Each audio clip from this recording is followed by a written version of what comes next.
தமிழ்நாட்டின் வளர்ச்சி பயணத்தில் ஒருவரையும் பின்தங்க விடமாட்டோம். வெல்வோம் ஒன்றாக.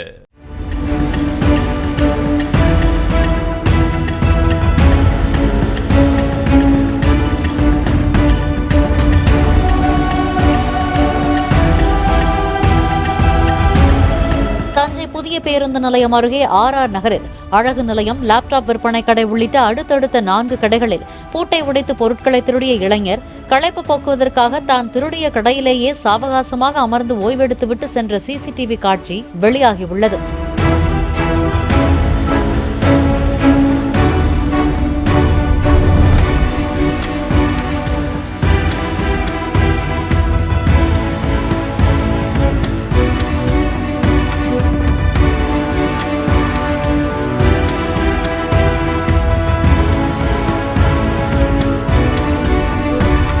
திருட்டு சம்பவம் நடைபெற்றதை அடுத்து சம்பவ இடத்திற்கு கைரேகை நிபுணர்கள் வரவழைக்கப்பட்டு சோதனைகள் செய்யப்பட்டன. 4 கடைகளிலும் சேர்த்து சுமார் 10 லட்சம் ரூபாய் மதிப்பிலான பொருட்கள் கொள்ளையடிக்கப்பட்டு இருக்கலாம் என கூறப்படுகிறது. தமிழ்நாட்டின் வளர்ச்சி பயணத்தில் ஒருவரையும் பின்தங்க விடமாட்டோம். வெல்வோம் ஒன்றாக.